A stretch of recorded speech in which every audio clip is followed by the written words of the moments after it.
Okay, so here we are in the Queen's palace. Right? Second meal. Haman hasn't had a good day, and the king is pretty irascible right now and very suspicious of Haman. What's his suspicion? His suspicion is that somehow Haman is planning to take his queen away, and maybe his whole empire, because of the thing about the clothes and the horse, and his behavior, and is Esther involved in this because she's inviting them for these meals? And Esther has been complicit in putting these thoughts in his mind. Right? This is a sign of her patience versus Haman's anxiety, that he can't wait till morning to see the king. Right? If he had waited till the morning to see the king, it would have been a different situation. Right? But he's knocking on the door while the king is. Right? Esther is each step at a time. Each step at a time. Right? Much better than most of us would be. Right? But now she's got a problem, because now push comes to shove. She has to try to save her people without giving the king the impression that she is not solely loyal to him. How do you do it? Right? She's done a lot of the groundwork already, right? Because she's created a sense of anxiety in the king about Haman. She's already succeeded in doing that, but how is she going to use it? Right? She says something that is very misleading. The king says to her one more time, "What is it you want?" She says, "If I have found favor in the king's eyes," this is from chapter 7, 3 and 4, "if I have found favor in the king's eyes, and if it pleases the king, then give me my life as my request, and the life of my people as my petition. For me and my people have been sold to be destroyed, killed, and annihilated." The king, shocked, stammering, demands to know, who is it that would dare to do such a thing to the queen? A man who is a treacherous enemy, Haman, this evil one. Do you see something wrong with this? Anybody see something wrong with this? Why is the king angry? Because somebody wants to kill his queen and Because harm his queen. he gave the permission. Who wants to kill his queen? King. What? King. Who? He took his ring and gave it to a man. But who is threatening the queen? The man that he trusted the most. Nobody's threatening his queen.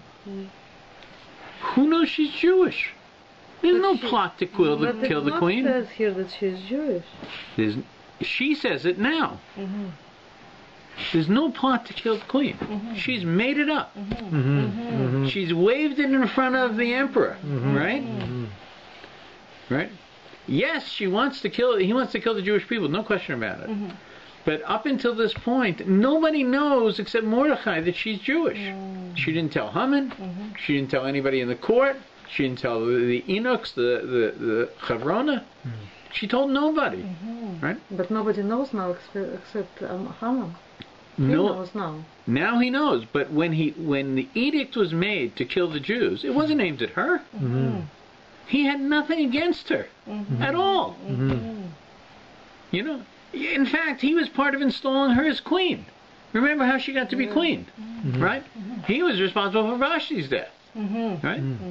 If anything, maybe she feels she owes a little something to me. That's why she's inviting me to these meals, right? But he certainly had no plans of killing the queen. He didn't know she was Jewish. But Esther, in her brilliance, has done a bait and switch, right? She said, "You thought that he wants to take me away from you. Your instincts are perfect, Your Majesty. He does. The only thing was, you thought he wanted to do it through romance. I'm faithful to you. Right? He wants to do it by murdering me. Right? Well, any husband in that situation will have exactly the reaction that the king has. Right? Off with his head. He's a terrible person. Right? Terrible person. Get rid of him. Right? Haman is like, huh? What happened here? I don't have anything against you. What's going on? Yeah. Right? I didn't know you were Jewish. You didn't tell anybody. Right? And even if you are Jewish, we'll protect you. And your family will protect. Right? It's okay. Right? They can stay in the palace. We still have to do this job on these people. Right? You're not part of them. You're the queen. Right? No problem. Right? He's in a bad spot. And she's set it up. It's all her setup at this point. It's a brilliant tactic, right? But it goes wrong at this moment. Terribly wrong. Because what does the king do? Anyone remember what the king does at this moment? He's going to the garden. He's going to go for a stroll. Right? He's overwrought. He's angry. But he's the emperor. I'm not going to do anything too rash. I have to think this thing through. Right? Thinking this thing through is the worst thing that could happen to Esther. She's depending on him working with his heart, with his gut, and not with his mind. She's counting on it. Because if he thinks it through, he's going to remember, wait a second, Haman didn't know she was Jewish. I didn't know she was Jewish. Yes. She's overreacting a little bit. I mean, she's a woman, so I guess they do this kind of thing, right? Let's calm her down, right? Let her know that she has nothing to worry about, right? Haman doesn't have anything against her, right? That wasn't what this was about, right? And we'll deal with the Jews separately, right? But there's no reason why Esther should worry about Haman. And I'm sure Haman didn't have that intention. He might have had a different intention, but that wasn't his intention. Right? So now it's a very difficult moment, right? He's gone to the garden, right? What's going to happen? What will happen now? Right? Haman is very upset, right? And he's begging the king, right? Please, help me, right? And when he comes back, right, something interesting has happened. He finds Haman on her couch. And he says, you're planning to take her? Right here? Right? And if he had begun to calm down, right, he's back into a rage, right? In walks Chavrona. Chavrona is a very interesting character. Right? Some say that Chavrona, who is one of the servants of the king... Charvona. What? You're saying Chavrona again. It's Charvona. Charvona, thank you. Right? There are some say that he was actually Eliyahu. Right? He appears at interesting moments doing things. And he comes in. The king returned from the garden to the banquet hall. Haman had fallen on the couch upon which Esther was seated. The king declares, so you would even conquer the queen while I am yet in this house? The words just came out of the king's mouth. They covered Haman's face. It says, right? It means that he spit them out. He couldn't control himself. Right? Haman is in walks Charvona. Charvona. Then Charvona, one of the king's eunuchs, declared before the king, Your Majesty, also there's the gallows that Haman made for Mordecai. The one who spoke loyally about the king. The gallows is standing 50 cubits in Haman's yard. What's that about, right? He just kind of walks into the scene, right? Just, the one that was made for Mordecai, the one who spoke loyally about you, right? So that's pretty well, that's where it is, right? And so King says, hang him on it, right? Chapter 7, verse 9, right? Okay, we're finished. The book is done? No. No? Okay. All right, so let's go a little further, right? Okay. So, it's undoubtedly a sweet moment for Esther. Her nemesis, the mortal enemy of her people, is undone. Once Haman is dead, the king puts the finishing touches on the celebrations by giving gifts to her and Mordecai. Everyone's smiling, no problems, everything looks wonderful.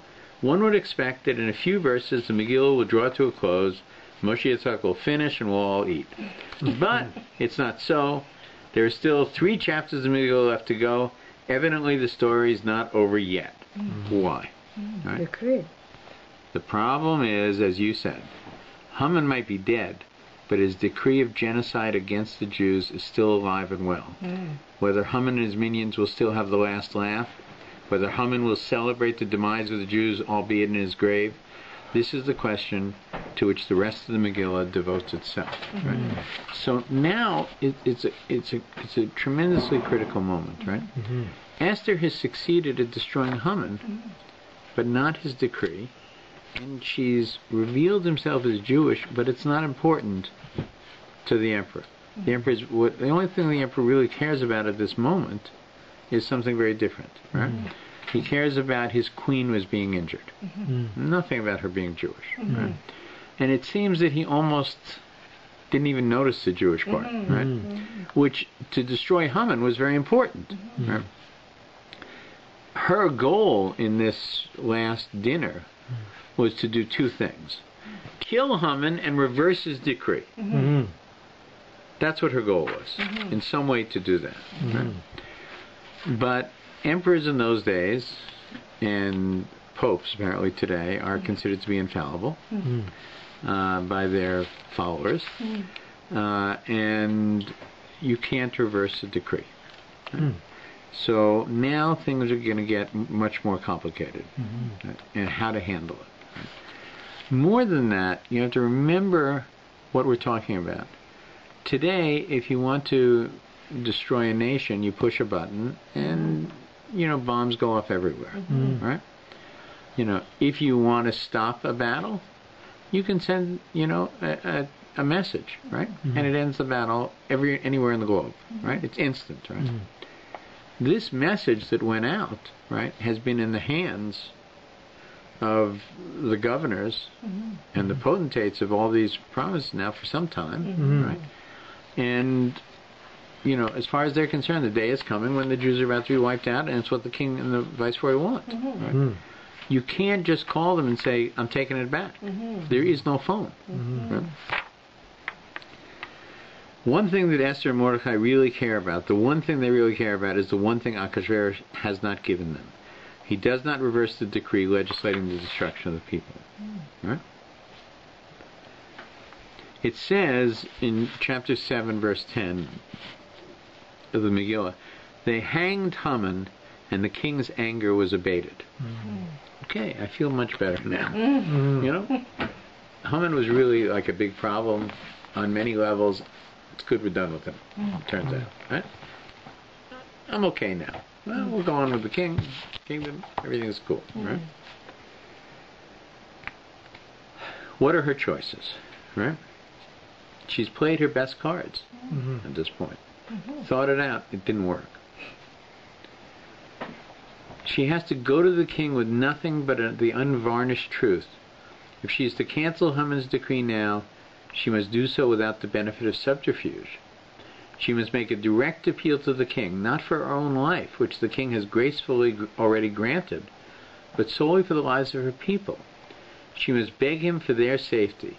She must do this despite the considerable risks both to herself and to them. And very likely it won't work. Because what do her people represent to Achashverosh? Competition. Right? If there's no Jewish people, she has one loyalty, to me. If there's a Jewish people, she has the same problem that Vashti had with Babylon. Split loyalties, right? Not a good spot. Esther takes a leap. She shuns the safety of the palace and decides once more to go to the king. Here's the Megillah's account of this encounter, chapter 8, verses 3 and 4. So again Esther went to speak before the king. She fell at his feet, cried and beseeched him to revoke the evil decree of Haman the Agagite, the plots he had plotted against the Jews. The king lifted his scepter, and Esther got up and stood before the king. So this is a very important moment, right? We're being reminded the scepter again. So she's not so much in control. She's still that girl who he's got to lift the scepter or she's nothing. And she said, if the king finds it pleasing, and if I have found favor before him, if the thing I propose seems fitting to the king, and if I'm pleasing in his eyes, let the decree written to rescind the letters carrying the plots of Haman. For how can I, to annul the plots of Haman, how can I possibly bear to see the terrible fate that will befall my people? How can I possibly bear to see the destruction of those from whom I was born? It's a very passionate plea, but it's not the right audience. Not the right audience. Achashverosh responds. Right. He makes a list of all that he's already done. He says, the king Achashverosh said to Esther the queen and Mordecai the Jew, here I have already given the house of Haman to Esther. The richest man in the kingdom is now all gone to Mordecai. I have hanged him on the gallows because he sought to harm the Jews. And as for you, write what you like in the name of the king concerning the Jews and seal it with the king's seal. You have the seal. Because documents written in the name of the king, sealed with the king's seal, cannot possibly be repealed. Right? You write it, it's going to happen. Nothing to fear. Right? I'm giving you everything you need. Right? Well, perhaps it's almost the opposite. It seems like he's doing very well, but what he said is, documents signed with the king's seal cannot be repealed.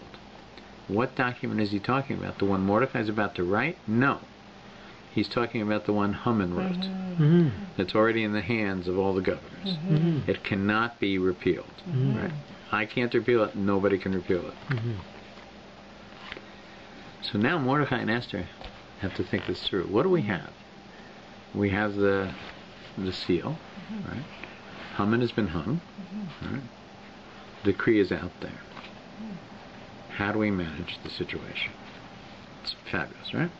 What does he do? There's a word in Hebrew that's used in a sentence. It's the word ki. Right? It can be translated one of two ways, right? It can be translated as and as for you, write what you want, what you like in the name of the king concerning the Jews, and seal it with the king's seal. Because documents written by, so that's the word because documents written in the name of the king and sealed with the king's seal cannot be possibly repealed. But ki has another meaning. Right? Do you know what the other meaning is?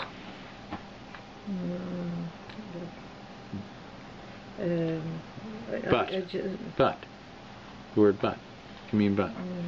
It can mean, write what you want concerning the Jews and sealed with the king's seal, but documents written in the name of the king and sealed with the king's seal cannot possibly be repealed.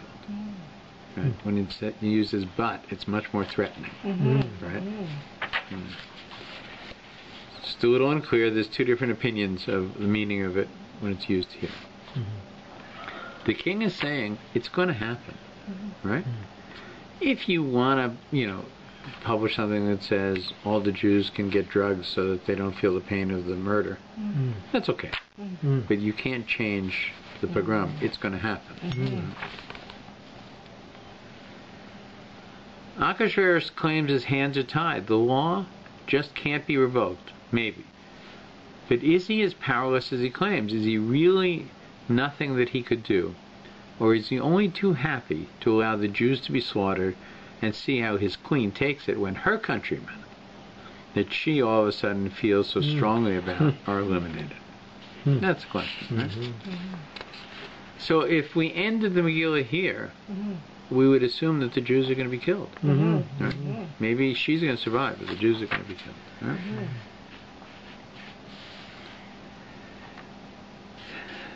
So Mordecai writes a decree.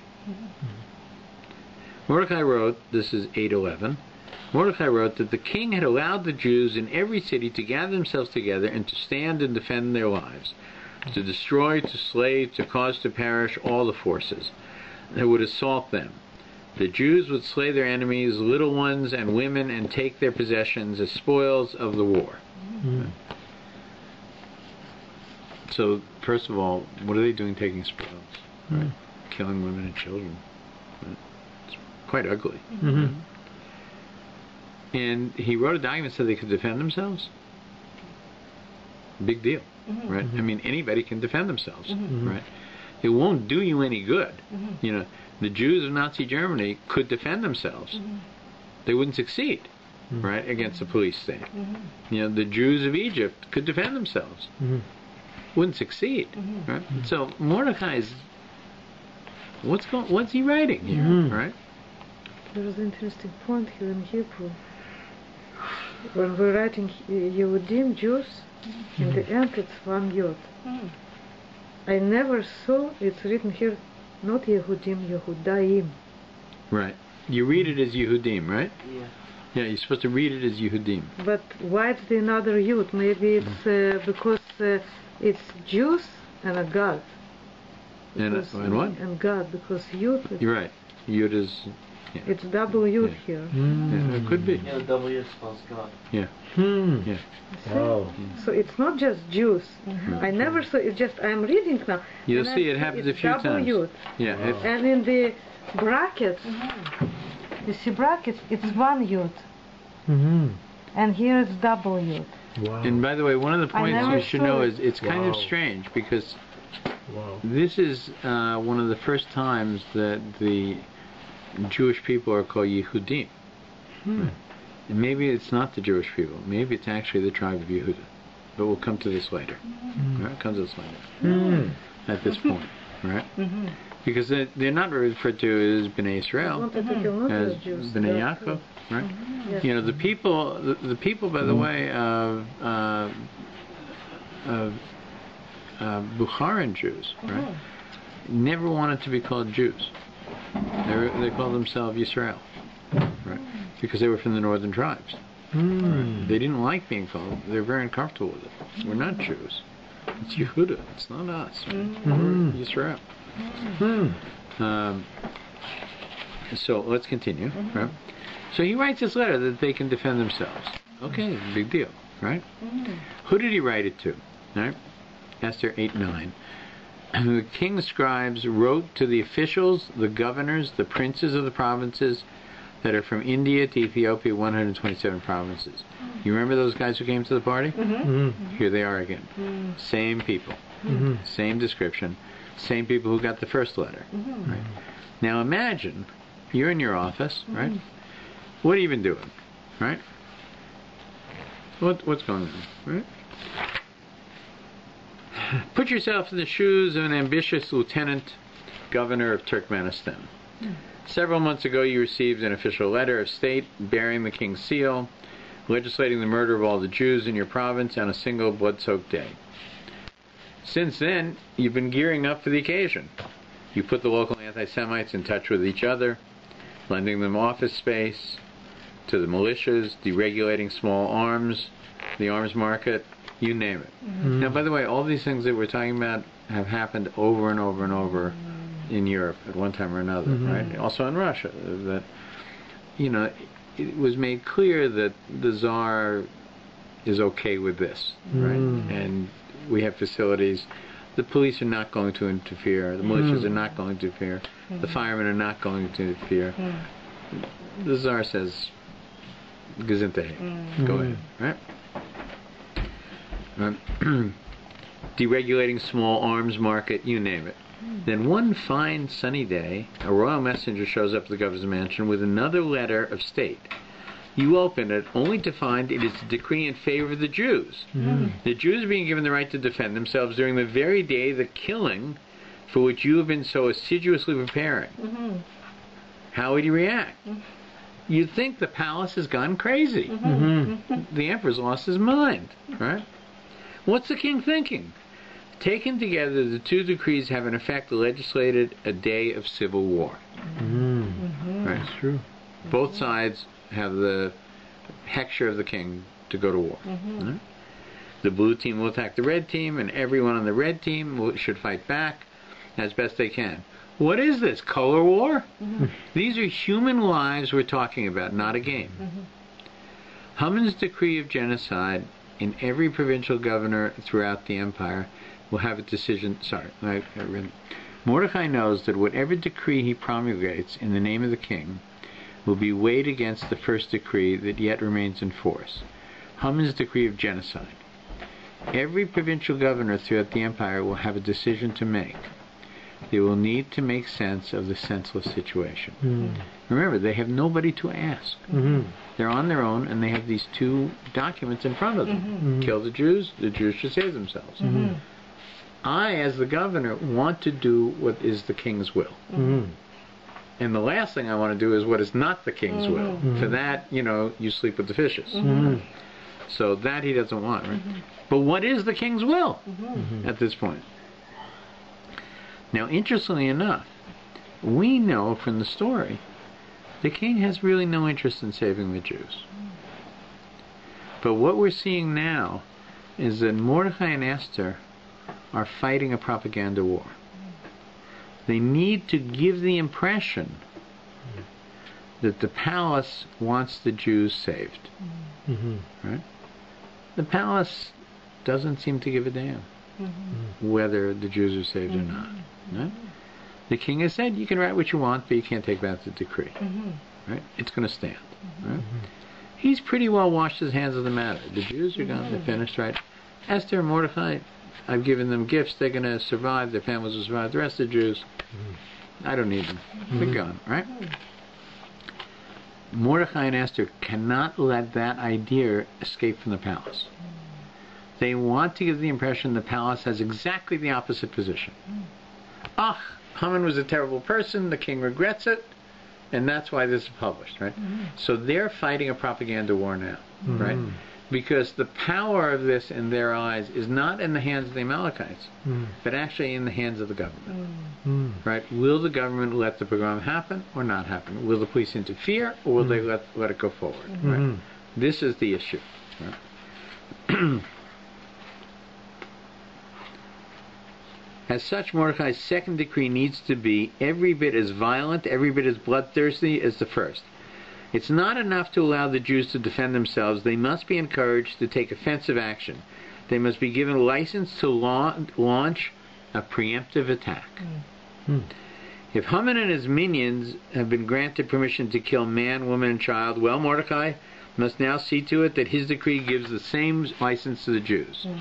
If Haman's militias have been granted permission to pillage the Jews' positions, the Jews must now be given the right to do the same. Do the Jews care about these financial perks? Do they have the slightest intention of taking their enemies' possessions? No. It's the furthest thing from their mind. The Megillah states time and again, when the war came, the Jews did not pillage their enemies' possessions. They knew the history of this. It says it like 5 times. What? It says it like 5 times. Right.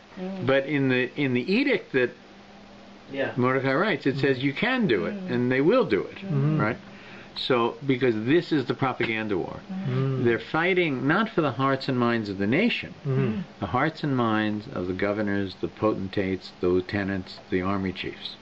That's who they're fighting for right now. Right? They need for those people to think that Achashverosh is on the side of Mordecai.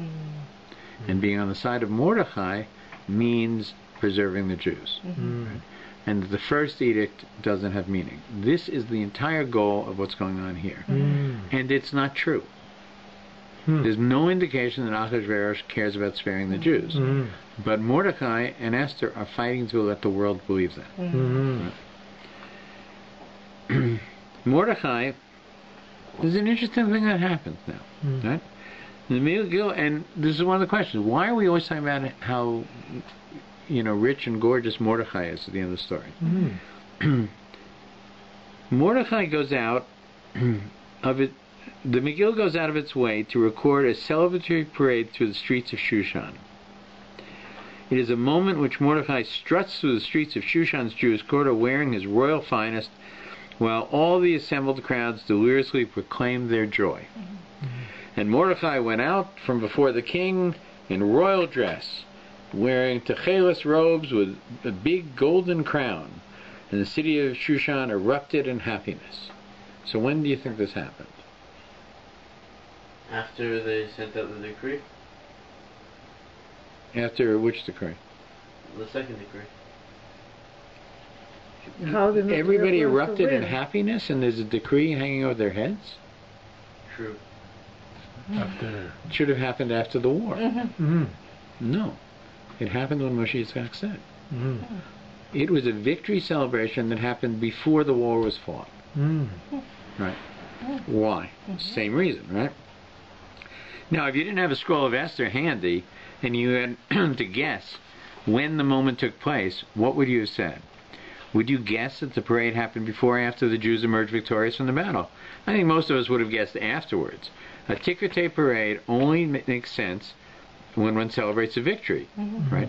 Not only were they not ready to celebrate a victory, they had no idea whether they would win or lose at this point, right? It's hanging by a thread. Haman's dictate has been sitting in the hands of these people for a long time. They have an interest in killing the Jews, right? How are they going to turn it around, right? The parade is not a vain attempt of self-congratulation. It is a calculated spectacle designed for the consumption of a very particular audience, namely the mid-level officials throughout Ahasuerus' empire, that it should spread word of mouth. The celebration is a charade. It's all part of a psychological warfare campaign. For if you were that lieutenant governor in Turkmenistan, and you were weighing which of the two conflict decrees in your hands represented the true position of the palace, what message would you take from the sudden news that the Jews are celebrating in Shushan, and Mordecai is parading through the streets in royal robes? Mordecai used every tool available to him. The king's signet ring, the royal clothes, to build the illusion that the palace backs the Jews. The reality, of course, was emphatically otherwise. The king is at best indifferent to the peril of the Jews, and at worst, he is a behind-the-scenes facilitator of that peril. Mordecai is staking everything on a grand bluff. But all else has failed, and at this point, it's the only chance that people have. It's amazing. I find it amazing. The Megilla records that in the wake of Mordecai's parade, people, now listen to this, right? Chapter 8, verse 17. People, regular, everyday Persians, what do they start doing? Do you see it there? They fear Mordecai, right? More than that, The Jews? they started converting to Judaism. Because of the fear the Jews had begun to settle on them. Right? They're switching sides. Right? The big mo, as they call it in politics, the momentum has shifted. Right? When the average person says, you know, I think I want to be a Jew, right? It means he hasn't suddenly seen the light. He's seen what the end of the game is here. Right? The Jews gathered in all their cities to take offensive action against all who would cause them harm, and no one stood in their way, for their fear had fallen upon all the nations, and all the officers of the nations, and the governors and the potentates. Remember those guys? Yes. Right? They're back again, right? Elevated the Jews, for the fear of Mordecai had fallen upon them. Right? They understand. What? Yeah, fear of the Jews. Right? The governors and the potentates are now rallying behind the Jews rather than facilitating their extermination. The firefighters and the police have become allies of the Jews rather than silent accomplices to their demise. It's not in that they go to convert, not the Hebrew word להתגייר. They say מתייחדים. To become like them. Yeah. There was a term that the closest thing we have to it today is Noachides that existed in the ancient world, which was they were fearers of God. So it meant that they didn't have Brit Milah, and they didn't keep kosher, but they accepted the idea of one God, of Hashem. And this was true in Rome, it was true in Persia as well. The king offers Esther tenuous support at best. How does Esther respond? She knows she cannot ask for... Oh, okay, so wait a second, here we go. So, the war is on, right? Things are going well, right? But suddenly the king's patience seems to be worn thin. The first part of the verse tells you, the day the number of those killed in Shushan, the capital, is brought before the king. The king has seen just about as much of Jewish vigilantism as he's willing to take. Look, Esther, your Jewish friends have already killed 500 loyal Persian citizens, and that's in Shushan alone. God only knows what they've done in the provinces. Now, isn't that enough for you, or do you still want something else? The king seems to be suggesting that killing has gone on long enough. Can't we call an end to this madness? Right? But there's a difference here, right? Up until now, and I actually disagree with this book here at this moment. I'm sorry. Up until now, the king, whenever he offers Esther something, he says, up until half the kingdom. Now he doesn't. He says, tell me what you want. Right? And I would argue at this moment that Achashverosh is himself a little bit nervous. It's a rout. You know, the Jews are winning. The civil war, it's pretty clear where it's going here, right? And now, the king is not saving Esther anymore, or Mordechai. They are in control. And I think when the king says to Esther, I disagree what he's going to say here, but I'm going to read it. When he says to Esther, anything you want, he knows now that his very crown depends on a good relationship with Esther and Mordechai. Right? Because now they have the power, and they have a military force, and they're victors. It's written here. It's written here, Mordechai, he became big in the house of the king. Yeah. Yeah. He grew up in the house of the king. This time, though, this last time, he leaves out the extra phrase, up to half the kingdom. Now he is no longer promising her half the kingdom should she ask for it. Gone is the air of largesse. He sees it differently, of chivalry that had accompanied his two earlier vows to do her bidding. He will act on her desires, but it almost seems that he makes this promise through gritted teeth. And I think that part is true, right? Because he doesn't like the idea of his power depending on them, right? And he's impatient. He wants to stop the killing. It's gone too far, he says, right? But we know that had it stopped at this moment, there's a very good chance it would have reversed itself. It would have been perceived, if it stopped too early, that the king really was siding with the other side. And it was very important not to do it. So Esther, in her brilliance, right, asked for two relatively small things. She doesn't say, I want to wipe out the Amalekites. She says, if it pleases the king, then give tomorrow to the Jews of Shushan to continue what they're doing today. And let the 10 sons of Haman be hung upon the gallows. What's this about? Right?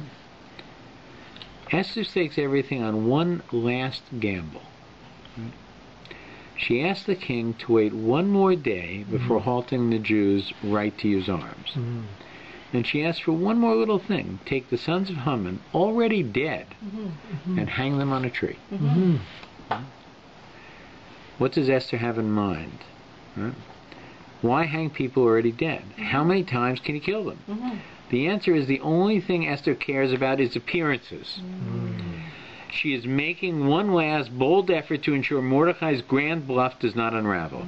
She wants the dead bodies of Haman's sons to be seen by all, swinging in the wind on the royal gallows. She wants a final graphic reminder to all the enemies of the Jews that the royal family stands behind what has happened over the last day. Right? It's not true. They don't stand behind it. But this is her bluff, right? This is the front page story. This is the headline in the nightly news, right? The king is hanging Haman's sons again, right? She's looking for a symbol of intimidation that will convince the enemies of the Jews to stand down. Something dramatic that will indicate to them that the Jews cannot be challenged again. Ironically, the very bodies of Haman's children will become her final weapon. I have a question. When you hear the body count, it's ridiculously high for a propaganda war. It's going on throughout the world, but if it had stopped a day earlier, the body count wouldn't have been nearly as high. I know, but how does a bunch of people who were going to be destroyed suddenly kill ridiculous amounts of people? Well, we know the answer to this. Right, it's not in here, but we know the answer to it. It wasn't just the Yehudim, right? It was the northern tribes who were still soldiers of the empire. That they were a big part of the killing machine. She has made it seem as if the palace is unwavering in its support for the Jews. If what you know, right, is the Jews can continue and the king is hanging them again, right? It's a message that's gone out to the world, right? It's the greatest message she can do, is the emperor is behind this. Okay? All right. And again, Yehudim with W. Yeah. Yeah. As a symbol. And by the way, this is quite secret because Moshe Yitzhak will show you in his tikkun at some point maybe that the instruction is to the person who lanes this not to read it that way. You read it, you lane it as Yehudim, right? Always. Yehudim, yeah. First in the brackets, Yehudim. Okay, now here's something I don't think anybody knows, even my son knows a lot about this. The name Purim. Right? Try to follow me with this, and with this we'll probably close. Right? We're doing great. Everybody with me so far? Okay. Purim's name comes towards the middle of the 9th chapter, which records the process by which Purim became formalized as a holiday. It was first celebrated spontaneously and contemporaneously by the Jews themselves, whose lives were actually saved. Later, through a series of decrees promulgated by Mordecai and Esther, it grew into an actual legislated holiday that would be observed year to year by Jews around the globe. Right in the middle of recounting the formalization process, the Megillah takes a break and begins a 3-sentence digression on why Purim is known as Purim. For Haman, the son of Hamdata the Agagite, the enemy of all Jews, had plotted against the Jews to destroy them, and had cast a pur that is the lot to terrify them and to destroy them. But when Esther came before the king and commanded by means of letters that Haman's wicked thoughts, which he had devised against the Jews, should recoil upon his own head, and he and his sons were hanged on the gallows, that's why they call these days Purim. Does that make any sense to anybody? It doesn't really. No. Right? It mentions the poor at the beginning, but it seems to say that because they were hung on the gallows, we call it Purim. It's curious, right? If you examine these verses, you'll notice that their order seems wrong. The first verse tells us that Haman tried to kill us, and he cast lots to find the day on which to do so. The second verse tells us that Esther managed to save us. And the third verse says, that's why the holiday is called Purim. It's called lots. But what's why? Saying that's why implies that you're referring back to the last thing that was said. But the immediately preceding idea is the fact that Esther saved us, not the fact that Purim cast lots, that Haman cast lots. Something seems out of place. if you rearrange the sentences, they actually make sense, right? Flipping the order. So if you read it, Haman, the son of Haman the Agagite, the enemy of all the Jews, plotted against the Jews to destroy them and cast the pur, that is the lot, to terrify them, to destroy them. That's why we call it these days Purim. But Esther came before the king and saved us. That makes sense. That's not how it's written. Actually, the verses make perfect sense as they are written. But we need to work to understand them. In particular, we will soon see that these verses contain an elaborate double entendre, and that is why they have two meanings in one meaning. The holiday is named Purim after Haman's lots, yes, as we have assumed. But the Megillah seems to be hinting at an alternative meaning as well, a meaning in which the holiday is not named after Haman's lots. In this second meaning, the holiday is named not for what Haman did, but for what Esther did when she went before the king. In this second meaning, the very name Purim means something entirely different from what we have grown up to think it means. Okay, this is going to be a little bit of a ride. Okay, there's a lot of Hebrew in here, right? So I'm hoping that Moshe Yitzchak and Kali will help me in this, right? But here we go. And this is a little bit what you were talking about. This is a different version of what you were talking about earlier, right? So what is it that Mordechai says? He says in chapter 4 verse 14, if you keep silent at this time, salvation will come to the Jews. You want me to tell you what it is? Sure.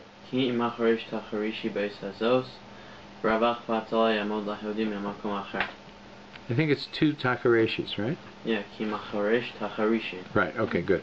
Right. From somewhere else, but you and your father's house will be destroyed. That's the translation, right? Who does he talk to, right? Is the word Nahara in it? When he speaks to Esther? Chapter what? Yeah. 4? Yeah. Chapter 4? It is, right? Chapter 4:14, yeah. 4. Right. The key understanding why Mordechai is telling Esther lies in a surprising fact. We have heard his words before. Mordechai, when he tells all this to Esther, is actually quoting from the words that were written centuries earlier. Before Achashverosh's kingdom was even a gleam in the eye of history, uncanny hallmarks of Mordechai's speech. Remember, he was a great Talmud Chacham, right? He was on the Sanhedrin itself. Uncanny hallmarks of Mordechai's speech, its broad theme, its literary signature, even its very words and phrases can be discerned in the Torah itself, in a passage tucked away in an inconspicuous corner of the Book of Numbers. Tell me if you remember this one, Moshe. Is this a coincidence? Maybe. But let's not jump to conclusions. Let's take a look at some of the striking similarities between these two scriptural sections. A na'ara, right? The Megillah describes Esther, the person whom Mordechai is speaking, as a na'ara. How do you pronounce it? It's a girl. Na'ara, okay. The Hebrew term for girl, on the cusp of adulthood. Likewise, the section in Numbers that I'm talking about concerns itself with the laws pertaining to just such a girl, a na'ara. A married girl. Esther the na'ara is taken by Achashverosh as his wife. The na'ara in the section of Numbers we're talking about also marries. Guidance concerning the relationship with the spouse. Mordechai tells Esther how she must act towards Achashverosh. Likewise, the passage in Numbers gives the laws that govern the relationship between Na'ara and her husband. In her father's house, Mordechai tells the Na'ara, Esther, that she is risking the destruction of both herself and her father's house. Remember, the Jews will be saved. As it turns out, he got this phrase from somewhere, our mystery passage. In the book of Numbers concludes with the phrase, these are the laws of Na'ara in her father's house. Silence. Mordechai warns Esther about how disastrous it would be for her to keep silent. Likewise, the passage in Numbers similarly talks about the disastrous consequences of keeping silent. A short window of time. Mordecai suggested Esther must break the silence right now. There's urgency. Similarly, the section in Numbers to which I refer likewise limits this short period of time to a single day even, in which silence must be broken to avert untoward results. In a moment I'm going to tell you which scriptural passage of the book of Numbers I'm talking about, but first take note of the moral links between Mordecai's speech and the passage in the book of Numbers. It has to do with the particular word silence. Mordecai uses in a distinctive way. He formulates that word. Double silence, right? What's the word? Im hachacharesh tacharishi. Yeah? Right? 1441. The reputation is not in and of itself all that remarkable. Right? So it talks about different kinds of silence. I'm going to skip forward. There's a kind of silence that is the silence of the sea. When Yonah says, throw me into the sea and the sea will become silent. Mm-hmm. But there's also a kind of silence that only a person can have, a desire to keep silent. Mm-hmm. What are we talking about? What have we been talking about all this time? Numbers 30:13. Any vow or restrictive oath that would cause hardship, her husband can affirm the vow, or the husband can annul the vow. We know this line? We know this piece, right? Mm-hmm. But if the husband is silent, yes, silent, from day to day, then he will have affirmed all her vows or restrictions. He has affirmed them, for he has been silent on the day he heard of it. And if the husband later tries to annul her vow after he first heard it and was silent, he bears her sin. He bears her sin. These are the laws of the Nahara in her family's house, in her father's house. Okay. Now you can see a lot of parallels when you read, right? Okay? So. The Hacharish comes from the root Ches Resh Shin, right? Which means from the deafness, right? It means to make yourself deaf, right? That is to act as one who does not hear, right? It's a special kind of silence, right? Right? If the husband acts as though he did not hear his wife's vow, and he did hear it, right? It's not an option, right? If the husband is silent, yes, silent, from the day to the day, then he has affirmed the vow. So we often say, if you say, I'm going to take the middle road, don't think you're not making a decision. You're making a decision in favor of the status quo. And that's what the Torah is saying here. Right? Later, if the husband tries to annul the vow after he first heard it, because it's going to cause her so much pain, right? Now, if she breaks the vow, it's not her sin. It's his sin. It's on the father. You see from here, someone who causes a friend, Rashi says about this, you see from here, someone who causes a friend to stumble morally or spiritually takes their place as the responsibility for the misdeed concerned. Right? Okay. I'm racing now. Sorry. Okay. Any vow or restrictive oath that would cause excruciating hardship, the woman can affirm. This is another part of it, right? The woman can affirm, or the woman can annul it. But if she is silent, yes, silent, from the day, then she will have affirmed it. What am I talking about here? The word Isha or Isha is very similar. Isha is the woman. Isha is the husband. Isha is the woman. Right?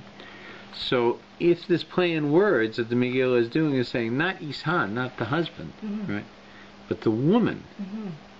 This is Mordecai's message. The woman can annul the vow.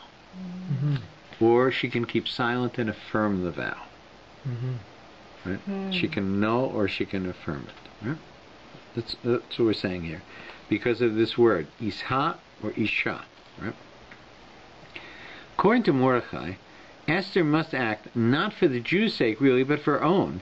Im ha'acharesh tacharishi. If you would make yourself deaf, if Esther tries by her silence to sit the crisis out, to make herself deaf, in what the king said, she will therefore tacitly affirmed the edict. Yes, the Jews will be fine one way or the other. God will see to it that their salvation arises from elsewhere. But the choice that confronts Esther is her own destiny. You and your father's house will be destroyed. But she doesn't have father. She has Mordechai as a father. She does have, her father's house exists. He doesn't exist, right? But her family name. Isha Yechimena, Isha Yefreina. The Isha can affirm it, the Isha can annul it, right? Or the Isha can affirm it, the Isha can annul it, right? Yefira just happens to derive from the word Pei Vav Resh. Poor. Right? This word, to annul it, comes from the word poor. Poor is the root of this word. Right? Sefer HaShorashim by Reb David Kimchi, the root for the biblical word to annul, as found in the book of Numbers, is in fact Pei Vav Resh. Poor. That's why they call these days Purim, because of Ha-Pur, right? The annulment. The annulment, right? The annulment, right? Pav, Pei, Resh, Vav, right? Pur, the word which in ancient Persian or Aramaic means lots, just happens in biblical Hebrew to mean to annul. Right? Instead of the fate of the Jews was determined by something else, not the Pur, a different Pur, namely Esther's act of hapara. As such, that's why they call the day Purim, because of her Pur, not his. Isha Yefirina, that a woman will annul it, can annul it. 7 times in this chapter, right, it says that this word is used, right? And 7 times the word for affirm is used. Right? To find the 14 allusions that focus on the roots of these verbs in the phrase from Numbers, the root for can affirm is kuf yud mem. Right? So we have these 2 roots, right? One means to affirm, one not, right? Only at one time are they used together in the same sentence. Right? It says here, fascinating, kuf yud mem is not only the verb borrowed from Numbers that is strewn 7 times 7 times at the 9th chapter of Megillah Esther. The verse in Numbers continues. Isha yekemena, Isha yefiriena. The Isha can annul too. Right? If you're playing with the word Isha in Isha, right? The Isha can annul too. As we mentioned above, the root for annul is Pur. 7 times we meet variations of Pur in the Megillah's 9th chapter. Usually it means lots, or the name of the holiday, Purim. But as we've suggested above, on occasion it seems to mean annulment as well. The story of Esther's triumph is really the story of 2 roots, Kaf Yud Mem and Pei Vav Resh, fused together. To put it concisely, if somewhat cryptically, neither one alone would grant victory in the end. She had to use both. She needed to affirm by sending a new edict and annul the other one. So because she couldn't really annul it on its own, she annulled it by sending an affirmation of a new edict. Right? So the KYM, right, overcame the Pur, right? The Kuf Yud Mem, right? Indeed, the seventh and last occurrence of the root Pesh Vav Resh, to annul, in the 9th chapter of Esther actually coincides with the seventh and last occurrence of the root Kuf Yud Mem, to affirm. The seventh occurrence of each root just happens to occur side by side on the very same verse. This verse reads, Amar Esther Kayam Divrei Hapurim He'ela. And the decree of Esther affirmed the words of the Purim. Let's read it differently. And the decree of Esther affirmed the words of the annulment. Right? Amazing. Yeah? So in the end, the second decree the first decree stayed in place, right? But it was ineffective, right? Because of an affirmation through the second decree, right? So the annulment, the pour of that decree, was through an affirmation of the final decree. And so Purim itself is not about the wayward wickedness of chance. It's about the carefully constructed, well thought out strategies of Mordechai and Esther to work with the tools they had, very limited tools, right? Really to bluff successfully the whole empire, and to have the whole empire believe, in short, that King Ahasuerus had switched sides and was with the Jews. And in fact, there's no indication of it in the Megillah that he was with the Jews at all, and probably you could make an argument that it was exactly the opposite. But his position was kept behind the palace walls. And Mordecai was marching around in robes on the royal horse, and they were sending out different things, and the Persians were, becoming God-fearing people, and the governors were switching sides, and the momentum was tremendous. So when you think about it, going through the empire, and it was a snowball that they had created by just getting two little things, right? You got the clothes, right? You got the clothes, right? And you can write whatever you want on seal, but you can't take back the edict. The pogrom is going ahead. Right? I've done as much as I'm going to do for you. Right? My hands are clean. That's it. Right? And Mordechai and Esther crafted the most brilliant strategy imaginable. Right? And from this we get the real name, the hidden name of the holiday, which is the annulment through an affirmation of another document. We should all have a Freilich Purim, a kosher Purim, our families. We're living in a time where we're again facing a tremendous threat from ancient Persia in modern day, right? Hashem should come to our aid. He should give us the wisdom and the strategy to work with the materials that we have to succeed for our people, and to succeed in God's eyes and in the world's eyes, to be what it is that Mordechai and Esther were.